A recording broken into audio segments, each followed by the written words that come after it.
Hello साथियों, कैसे हैं आप सभी का स्वागत है हमारे YouTube चैनल ज्ञान पाठशाला स्टार में। तो आज हम लोग बायोलॉजी का टॉपिक रेस्पिरेटरी सिस्टम यानी इसको हिंदी में बोल सकते हैं श्वसन तंत्र, यानी इसको अध्ययन करने वाले हैं। ये कोई भी एग्जाम में बहुत ही इससे सवाल बनते हैं, ठीक है। तो इसको अंत तक बने हुए रहेगा वीडियो में, ताकि पूरा का पूरा आपको याद हो सके और पूरा का पूरा हम समझाने की कोशिश कर सके, ठीक है। क्योंकि यहाँ पे जो आपको बायोलॉजी का टॉपिक यानी रेस्पिरेटरी सिस्टम श्वसन तंत्र को दिया गया है, ये आपको फिगर के माध्यम समझाने वाले हैं और फिगर के माध्यम समझा कर यहाँ से जितने सवाल बनने वाले हैं ये सबको सब यहाँ पर आपको करवाने वाले हैं, ठीक है। तो आपको खाली इस वीडियो में अंत तक बने हुए रहना है। आपको याद करवाने की जिम्मेदारी हमारी रहेगी, है ना, और समझाने की भी जिम्मेदारी हमारी रहेगी। आपको सिर्फ वीडियो को अंत तक बने हुए रहना है, ठीक है। आपको अगर वीडियो अच्छा लगे तब सब्सक्राइब करें, लाइक करें और शेयर करें। अगर ना अच्छा लगे तो डिसलाइक करके बाहर निकल जाए, ठीक है। तो चलिए स्टार्ट करते हैं। ये आपका टॉपिक है आपका श्वसन तंत्र, जो 10th क्लास का सेकंड टॉपिक है और कोई भी एग्जाम कंपटीशन का होगा उस सभी एग्जाम में आपको ये सवाल पूछे जाते हैं, ठीक है। तो आइए देरी न करते हुए क्लास को स्टार्ट करते हैं। वैसे भी ये विलम्ब हो चुका है क्योंकि लाइव क्लास लेने के चक्कर में क्या हुआ कि नेट प्रॉब्लम हो रहा है और नेट प्रॉब्लम के चक्कर में लाइव क्लास हो नहीं पा रहा है। तो आज हम लोग ऑफलाइन क्लास यानी कहने का मतलब है वीडियो रिकॉर्ड करके आप लोग के बाद भेजा जा रहा है, ठीक है। तो आइए ध्यान दीजिएगा। तो सबसे पहले श्वसन तंत्र क्या है ना। तो क्वेश्चन पहला पूछा जाएगा यहाँ से कि श्वसन क्या है। पूछा गया क्या श्वसन क्या है। तो कहा गया है कि मानव शरीर में ऑक्सीजन तथा कार्बन डाइऑक्साइड का परिवहन क्या कहलाता है आपका श्वसन कहलाता है। फिर क्या बोला गया, इसको दूसरे लैंग्वेज में यही बोल सकते हैं कि ऑक्सीजन को लेना और कार्बन डाइऑक्साइड को छोड़ना ही क्या कहलाता है आपका श्वसन कहलाता है, ठीक है। ये हो गया श्वसन का परिभाषा, ठीक है। अब श्वसन यानी श्वास लेने में जो जो अंग आते हैं वो सभी अंग को हम क्या कहते हैं श्वसन तंत्र कहा जाता है, ठीक है। अब ध्यान देंगे सर कि कौन कौन सा अंग आते हैं, कौन कौन सा अंग का क्या क्या पार्ट होता है, ठीक है। तो चलिए क्लास को स्टार्ट करते हैं देरी ना करते हुए। तो चलिए ध्यान दीजिएगा। तो सबसे पहला पार्ट आता है कि सांस लेने का जो प्रमुख अंग है वो क्या होता है। तो पूछा जाता है मानव शरीर का सांस लेने का प्रमुख अंग क्या होता है। तो प्रमुख अंग पूछेगा तो क्या हो जाएगा आपका फेफड़ा हो जाएगा। यानी कहने का मतलब हम क्या बोले हैं कि श्वास किसे कहते हैं श्वास लेना, तो यानी ऑक्सीजन को लेना और कार्बन डाइऑक्साइड को छोड़ना ही क्या कहलाता है श्वसन कहलाता है। ये प्रक्रिया कौन करता है सर फेफड़ा करता है, इसलिए इसका प्रमुख अंग कौन होगा फेफड़ा होगा। लेकिन अगर पूछा जाएगा कि शरीर में किसके द्वारा सांस लिया जाता है तो वो किसके द्वारा लिया जाता है नासा गुहा यानी नाक के द्वारा लिया जाता है, ठीक है। तो इसको आप लोग गांठ बांध के रखे हुए रहिएगा। चलिए ध्यान दीजिएगा। तो पहला आया नासा गुहा, क्या आया नासा गुहा यानी श्वसन तंत्र का प्रमुख अंग क्या होगा आपका फेफड़ा होगा। लेने की प्रक्रिया किससे है तो नासा गुहा से। तो पहला अंग क्या है नासा गुहा है, यानी श्वास किससे प्रवेश किया नासा गुहा से। तो सांस लेते हैं उसको नासा गुहा कहते हैं और जिससे भोजन करते हैं उसको मुख गुहा कहा जाता है। तो ऐसा नहीं है कि मुख गुहा सिर्फ भोजन ही कर सकते, आप उससे भी श्वास ले सकते हैं। क्यों सर तो समझिएगा। तो नासा गुहा और मुख गुहा दोनों जो है एक जगह पर आकर के मिलती है सर। तो इससे भी आने वाली हवा यहीं पर पहुंचती है और इससे भी आने वाली हवा यहीं पर पहुंचती है। तो ये जरूरी नहीं है कि नाक से ही ले सकते हैं, सिर्फ मुंह से भी आप लिया जा सकता है, ठीक है। तो जहां पे ये दोनों आके मिलती है तो क्वेश्चन बनता है यहाँ से कि बताइए नासा गुहा और मुख गुहा कहाँ पे आकर के मिलते हैं। तो ये कहाँ पे आकर मिल रहे हैं ग्रसनी पे मिल रहा है यानी फिरनिक्स पे मिलता है। कहाँ मिलता है आपका फिरनिक्स पे मिलता है। तो पूछा जाता है कि नासा गुहा मुख गुहा जहां पे आके मिलते हैं उसको क्या कहा जाता है तो ग्रसनी कहा जाता है, यानी क्या कहा जाता है तो फिरनिक्स कहा जाता है, ठीक है। तो आगे वाले पार्ट यहाँ से ये समझेंगे जैसे फिरनिक्स में आया ये दोनों पार्ट मिलने के बाद तो उसके ठीक बढ़ने के बाद ये गला में होता है उसको बोला जाता है लैरिंक्स बोला जाता है। क्या बोला जाता है तो लैरिंक्स बोला जाता है। इस लैरिंक्स में क्या होता है कहने का मतलब है कि जब आप बोलते हैं तो ध्वनि का जो उत्पन्न होता है यहाँ पे कंपन होता है, तो जो कंपन होता है उसी को हम लोग क्या कहते हैं तो लैरिंक्स कहते हैं। क्या कहते हैं लैरिंक्स, ध्यान रखिएगा। तो इसको और भी यहाँ पे बोला जाता है बताइएगा यहाँ पे कि आप यहाँ पे आवाज निकल रहा है तो आवाज निकल रहा है तो क्या बोल सकते हैं तो स्वर बोल सकते हैं, क्या स्वर। तो पूछा जाता है श्वसन तंत्र किसे कहते हैं तो स्वर तंत्र लैरिंक्स को कहा जाता है। यानी कहने का मतलब क्या होगा ध्वनि का उत्पादन, क्या होगा ध्वनि का उत्पादन। तो ध्वनि का उत्पादन कहाँ से हो रहा है आपका लैरिंक्स से हो रहा है, ठीक है। अब जब भी कोई वर्ड बोलेंगे जब भी कोई वर्ड इस्तेमाल करेंगे तो यहाँ पे जो कंपन होता है उसी को ही लैरिंक्स कहते हैं, उसी को स्वर तंत्र कहते हैं, उसी को ध्वनि उत्पादन करने की अंग कहते हैं, ठीक है। आगे ध्यान दीजिएगा। इसको ठीक नीचे बढ़ेंगे तो यहाँ से दो पाइप मिलती है। कितने पाइप दो पाइप मिलते हैं। पहले मिला तो मिला हुआ एक पाइप हो गया और मिलने के बाद कितने पाइप आ गया दो पाइप आ गया। दोनों पाइपों को यहाँ पर हम लोग समझेंगे, ठीक है। दोनों पाइपों को अच्छी तरह समझेंगे। यहाँ पर इसको अच्छे से यहाँ पर लिखते हैं। तो दोनों पाइपों को यहाँ पर समझेंगे सर। तो एक होता है फूड पाइप, एक क्या होता है फूड पाइप होता है। फूड पाइप यानी भोजन करने वाली नली हो गया। और एक क्या हुआ आपका विंड पाइप हुआ। क्या हुआ आपका विंड पाइप। विंड पाइप कहने मतलब क्या हुआ आपका तो श्वास नली हो गया। क्या हो गया श्वास नली। इसी को ही कहते हैं आपका ट्रैकिया कहते हैं। क्या कहते हैं तो ट्रैकिया कहते हैं। क्या कहते हैं ट्रैकिया। ट्रैकिया बोले चाहे विंड पाइप बोले या फिर आपका श्वास नली बोले, ये सब के सब श्वास लेने वाली नली को ही क्या कहते हैं ट्रैकिया कहते हैं। ठीक है। तो यहाँ से दो पाइप बटा गया है। तो बताइए श्वास जाने वाला है किसमें सर तो श्वास नली में जाएगा। कहाँ जाने वाला श्वास नली में। तो समझिएगा इस श्वास नली में यहाँ पर आकर यहाँ पे फेफड़ा बना हुआ।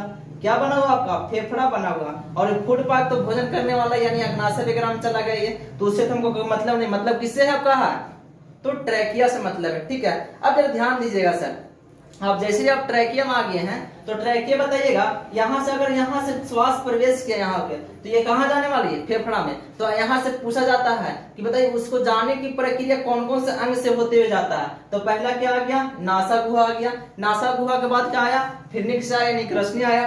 ग्रसनी के बाद क्या आया लैरिंक्स आया। लैरिंक्स से बाद क्या आया श्वास नली ट्रैकिया आ गया। और ट्रैकिया का शाखा होता है दो ठो, ये दो भाग में बटा हुआ है ना। शाखा को ही क्या कहते हैं जो बटता है उसी को शाखा कहते हैं है ना। तो इसको जो शाखा हो गया उस शाखा को ही क्या कहते हैं तो इस शाखा को ब्रोंकियाल बोलते हैं। बोला जाता है कि ट्रैकिया का शाखा कौन होता है तो ट्रैकिया का शाखा कौन होता है आपका ब्रोंकियोल होता है। क्या होता है आपका ब्रोंकियोल होता है। ठीक है। तब समझिएगा। अब जैसे कहने का मतलब यहाँ पर आप ऑक्सीजन को यहाँ पर ले रहे हैं तो फेफड़ा में जा रहा है। ठीक है। तो यहाँ पर तो पाइप दोनों एक ही था सर। यहाँ से भोजन भी आ रहा है और यहाँ से क्या आ रहा है आपका श्वास भी आ रहा है। ठीक है। तो समस्या यहाँ पर ये उत्पन्न होती है कि अब भोजन लिए तो भोजन वाला पाइप में चला गया और श्वास लिए तो श्वास वाला पाइप में चला गया। लेकिन दोनों तो पाइप खुली हुई सर। इसमें तो ये भी हो सकता है कि श्वास वाली नली में भोजन आ सकता है ना। और जाने के बाद भारी समस्या उत्पन्न होता है। ठीक है। तो यहाँ पर जो हिचकी आता है वो हिचकी कैसे आता है यानी कहने का मतलब ये भी होता है कि आप जब खाना खाते रहते हैं तो बहुत जोर से खांसी वगैरह आता है। वो कैसे होता है उसको समझिएगा। इसमें होता क्या है कि जब आप खाना खाते वक्त खांसी आती है तो कहा जाता है कि किसी ने कोई आपको याद किया। वो याद आपको नहीं किया है आपने किसी को याद किया। ठीक है। ये उल्टा हो जाता है। जैसे समझिए कैसे होता है। कहने का मतलब है कि यहाँ पर आप श्वास ले रहे हैं। अभी तो भोजन के बारे में हम लोग पढ़ नहीं रहे हैं, हम लोग पढ़ रहे हैं श्वास के बारे में। तो श्वास के बारे में समझेंगे कि श्वास यहाँ पर एंट्री करा सर। तो एंट्री करा तो ये भोजन वाली पाइप में जा रहा तो कोई प्रभाव नहीं पड़ रहा। लेकिन श्वास नली में तो आना चाहिए था।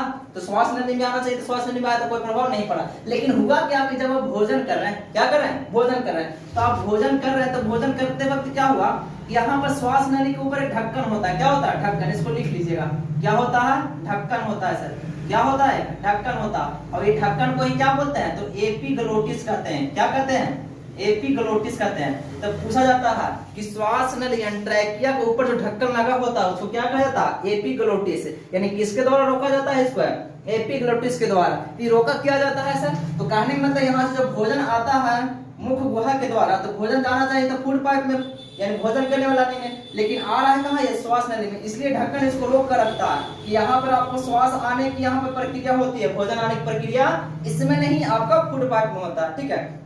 तो यहाँ पे समझिए खांसी कैसे होता है। जैसे कहने का मतलब आप खाना खा रहे हैं किसी से बातचीत कर रहे हैं या फिर किसी के बारे में सोच रहे हैं। तो कहने का मतलब जब आप भोजन करते हैं तो भोजन पे ध्यान रहेगा तभी तो एपिग्लोटिस खुलता और बंद होता है। तो एपिग्लोटिस हमेशा यहाँ पर ये क्या होता है खाना खाने वक्त बंद होता है और हमेशा क्या होता है खुला हुआ रहता है। तो आप भोजन कर रहे हैं ध्यान कहीं और है बात किसी और से कर रहे हैं तो ये ध्यान तो बटा हुआ है। तो ये जो एपिग्लोटिस जो होता है आपका कंफ्यूजिया जाता है। क्या होता है कंफ्यूजिया जाता है। कंफ्यूजियाने कहने का मतलब क्या हुआ कि जब आप ध्यान कहीं और है तो इसको थोड़ी नहीं पता है सर कि खाना आ रहा है कि नहीं आ रहा है। तो ये बंद हो के खुले की बंद हो खुले तो इसको तो खुद ही नहीं पता चल रहा। तो जैसे ही भोजन आने का मतलब फूड पाइप में जाना चाहिए था।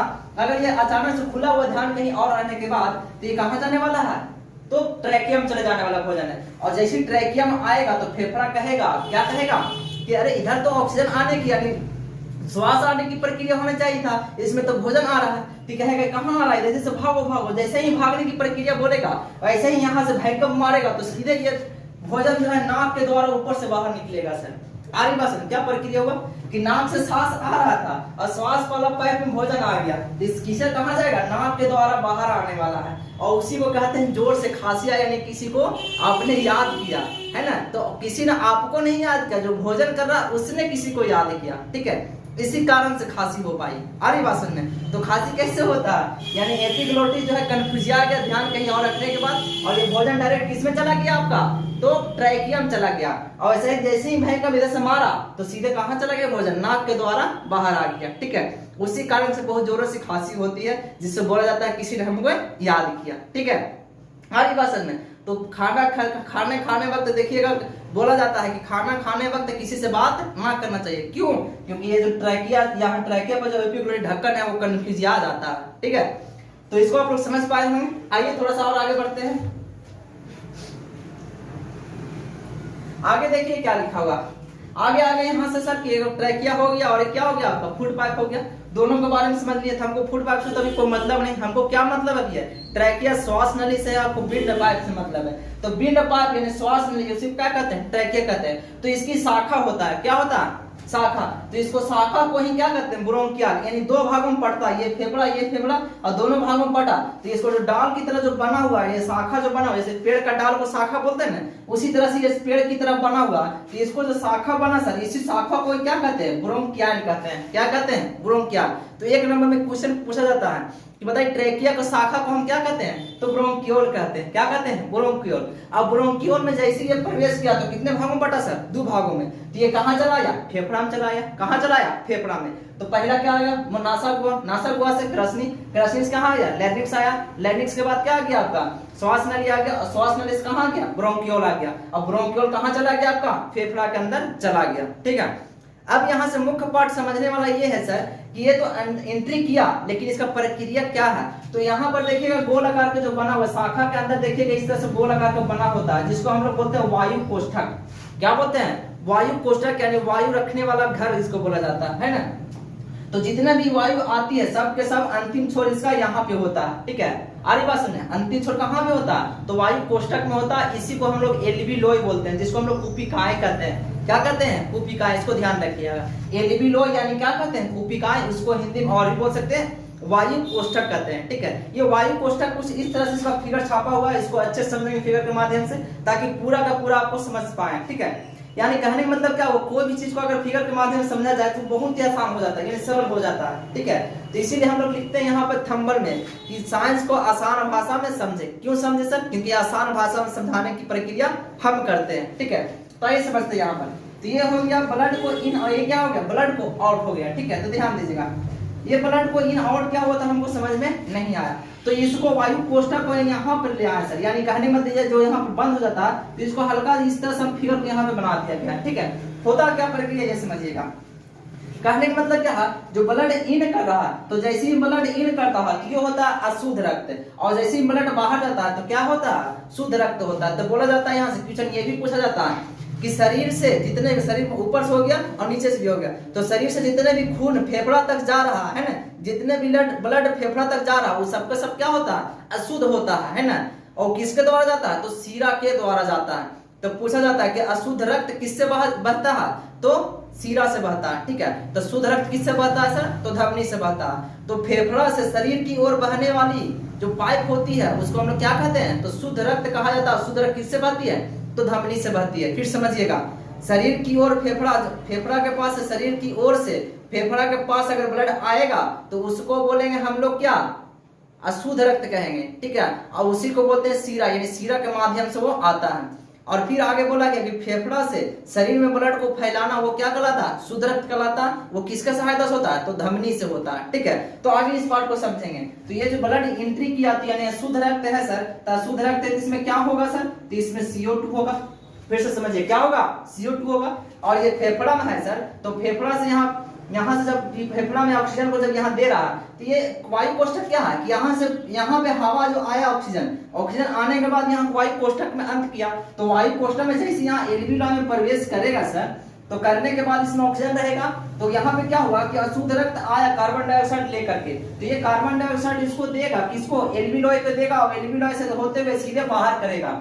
तो कार्बन डाइऑक्साइड ब्लड को इन करता है इधर से ला करके, और ब्लड जो आउट क्या होता है, तो O2 यानी ऑक्सीजन होता है। ठीक है, तो यहाँ से ब्लड इन करने की प्रक्रिया किसके साथ हुआ, कार्बन डाइऑक्साइड का, और ये कार्बन डाइऑक्साइड CO2 यहाँ से दिया और ये शरीर के द्वारा बाहर किया, तो कार्बन डाइऑक्साइड बाहर हुआ और उसका जो ऑक्सीजन था, ये ऑक्सीजन में O2 जो दिया ये यहाँ पे ब्लड में मिला और ये फिर कहाँ जा रहा है, ब्लड आउट करके हृदय यानी फेफड़ा से आउट करके बाहर करके कहाँ जा रहा है, तो पूरे शरीर में फैलाया जा रहा है। ठीक है, फिर समझिएगा, ब्लड इन करा, अशुद्ध कार्बन डाइऑक्साइड लेकर आया, तो यहाँ से लेकर आया तो एल्विलाई में यहाँ छोड़ा, तो छोड़ने के बाद क्या होगा, यहाँ से तो एल्विलाई में छोड़ने के बाद सीधे ये बाहर करेगा, और जो यहाँ से ऑक्सीजन लेकर आया तो ऑक्सीजन में क्या हुआ, ऑक्सीजन में क्या हुआ, तो ऑक्सीजन जैसे ही हुआ शुद्ध रक्त में मिला दिया, तो शुद्ध रक्त में मिलाया तो कहाँ जाएगा, ब्लड जो आएगा आपका शरीर की ओर जाएगा, तो आउट किया जैसे ही फेफड़ा से तो पूरे शरीर में फैलेगा और शरीर से जितना शुद्ध रक्त होगा वो एल्विलाई के पास छोड़ेगा, है ना।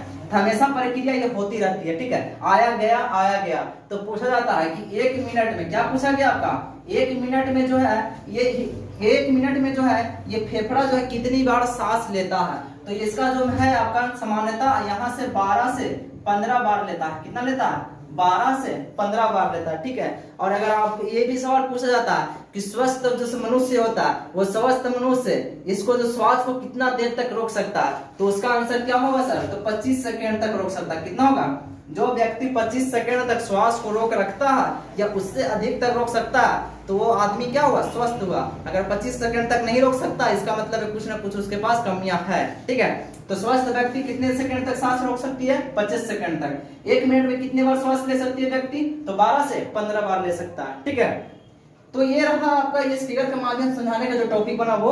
अब इससे जितने सवाल बनने वाले हैं सबके सब कॉपी और नोट बुक निकालिए और फटाफट उस पर नोट कीजिएगा। आइए ध्यान दीजिएगा,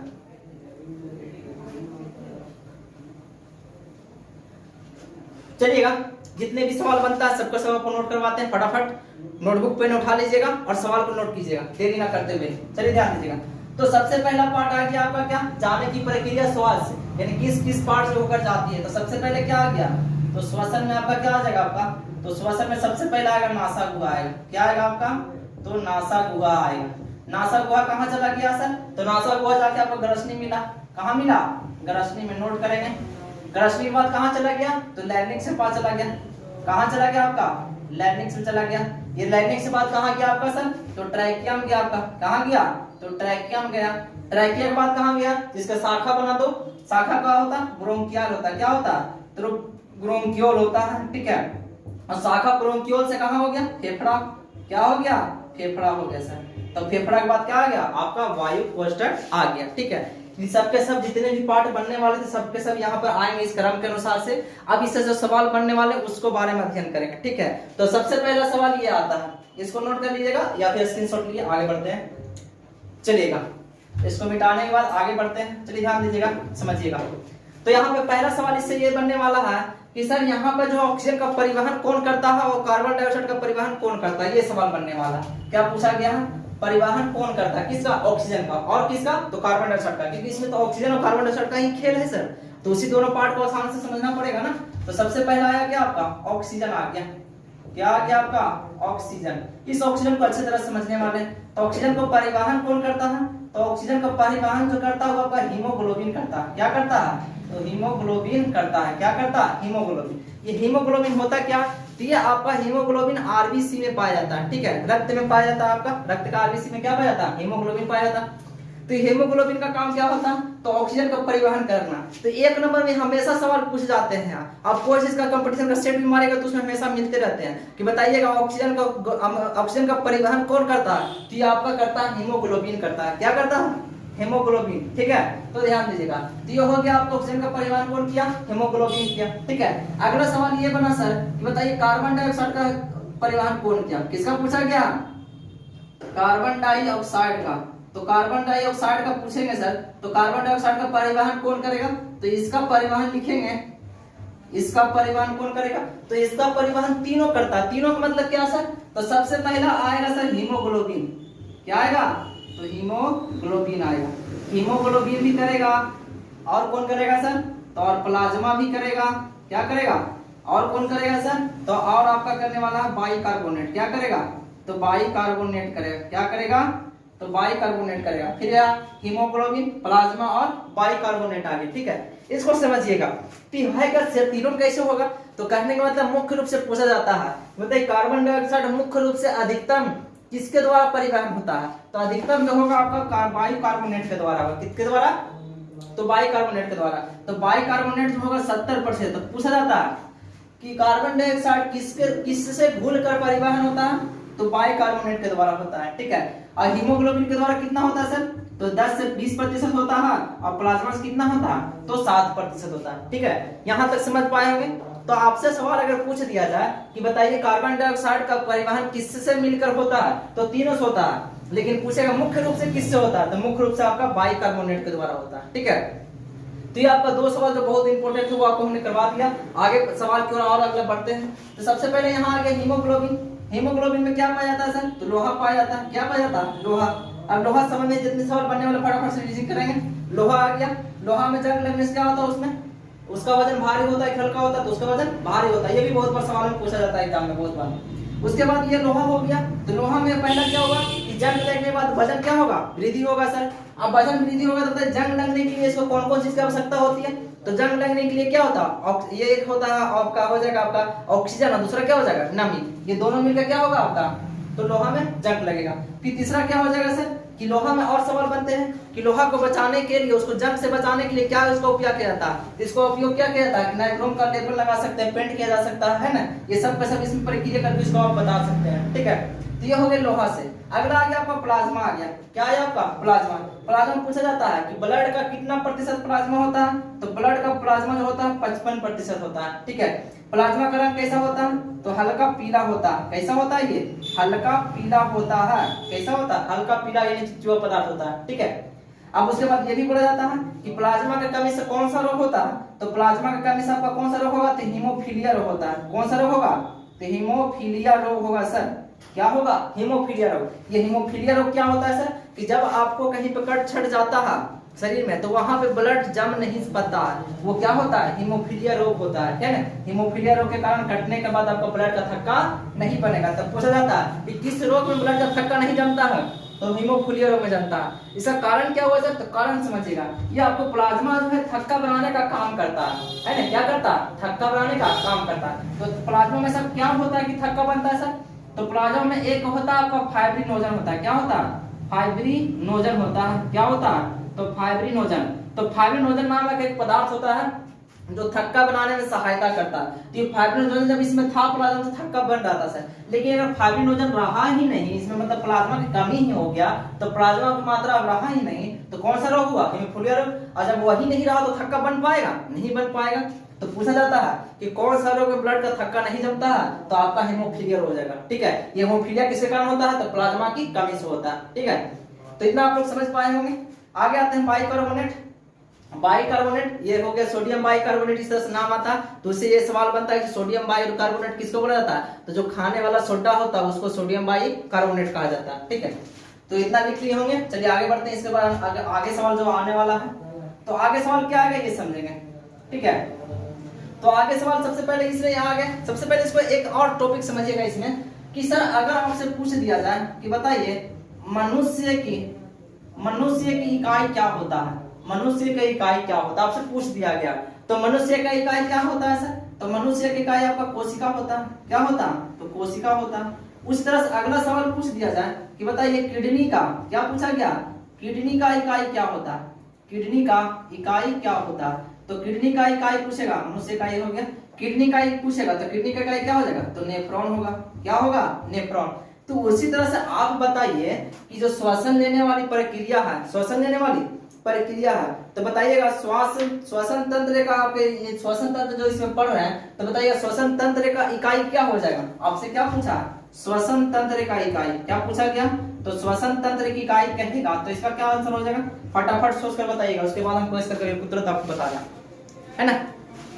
तो बताइए जल्दी से बताइएगा क्या होगा आपका आंसर इसमें। तो श्वसन तंत्र का इकाई पूछेगा तो ध्यान दीजिएगा, तो श्वसन तंत्र का आपके इकाई पूछेगा तो आपका क्या हो जाएगा, कुपिकाय यानी एल्वियोलाई हो जाएगा। क्या होगा, एल्वियोलाई। यहाँ पर क्या हो जाएगा आंसर, कुपिकाय हो जाएगा। क्या होगा, कुपिकाय। इसी को बोल सकते हैं एल्वियोलाई। क्या बोल सकते हैं, तो एल्वियोलाई हो जाएगा, ठीक है। तो मनुष्य का इकाई कोशिका, किडनी का इकाई नेफ्रॉन, श्वसन तंत्र की इकाई कुपिकाय यानी एल्वियोलाई हो गया, ठीक है। तो ये भी सवाल पूछे जाते हैं कई बार, इसको भी नोट डाउन करिएगा और आगे की ओर बढ़ते हैं। अगला पार्ट आता है डायफ्राम। इसको लिखे हुए लेकिन समझाया क्यों नहीं, इसको लास्ट में इसलिए समझा रहे हैं ये डायफ्राम होता क्या है, तो पूछा जाता है ये फेफड़ा के मध्य में जो आता है उसी को डायफ्राम। ये डायफ्राम क्या होता है, इस फेफड़ा को चारों तरफ से इस तरह से घेरे हुए होता है, इसी को हम लोग डायफ्राम कहते हैं। क्या कहते हैं, डायफ्राम कहते हैं। ठीक है, तो इससे इनका सवाल नहीं बना जाता है, सवाल जिससे बनता है उसको हम लोग आप लोग करवा रहे हैं, है ना। तो आगे और ध्यान दीजिएगा, इससे बनने वाले क्वेश्चन फिर से मिटा रहे हैं और आगे देखेंगे। ठीक है, हाँ जो आपको बताया गया तो उसको एक बार जरा नोट कर लीजिएगा। एक और बताया गया था आपका ट्रैकिया, क्या बताया गया था, ट्रैकिया, तो इसको नोट कीजिएगा सर। ट्रैकिया का शाखा किसे कहते हैं, ट्रैकिया का शाखा, ट्रैकिया का शाखा कौन होगा आपका, ब्रोंकाइड होगा, आपको नोट कर लीजिएगा। ब्रोंकियोल हो गया आपका, क्या हो गया, ब्रोंकियोल। ये ट्रैकिया का क्या हो गया आपका, शाखा हो गया। इसको स्क्रीनशॉट लीजिएगा और आगे बढ़ते हैं।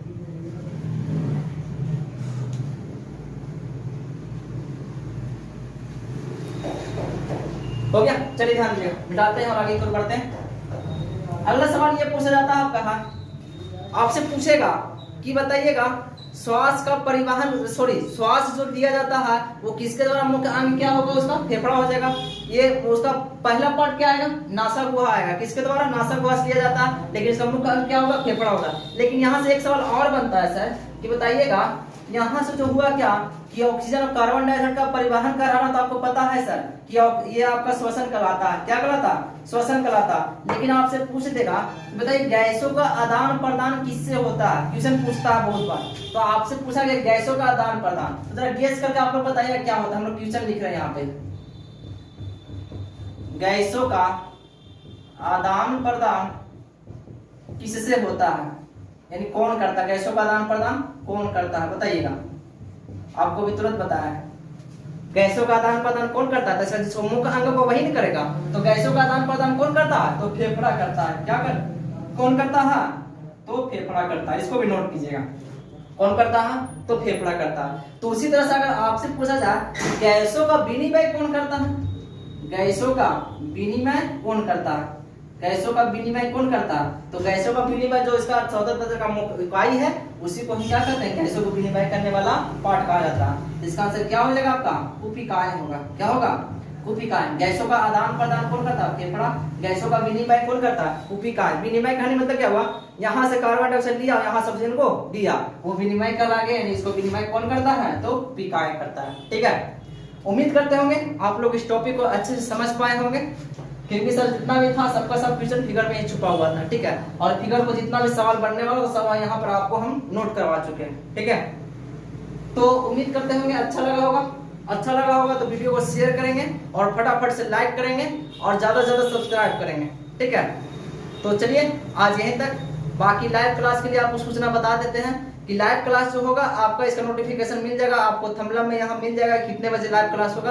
क्योंकि 9 बजे का लाइव क्लास जो लेने वाले थे उसमें आपका टेक्निकल फॉल्ट आ रहा था, बार बार नेटवर्क चला जा रहा था, तो टाइमिंग कुछ चेंज करने वाले हैं। ठीक है, तो आपका टाइमिंग कल बता दिया जाएगा, तो इससे घबराने की जरूरत नहीं है। तो चलिए ध्यान दीजिएगा, कल लाइव में जुड़ने से भूलिएगा नहीं, है ना। जितने भी विद्यार्थी पढ़ने वाले हैं सबका सब लाभ उठाएंगे इसका, और इसको फटाफट जहाँ जितना पढ़ने वाले व्यक्ति वो सबको सब शेयर करेंगे, ताकि सभी का सभी विद्यार्थी लाइव क्लास में आपका जुड़ पाएंगे। ठीक है, तो धन्यवाद, आज का क्लास यहीं तक।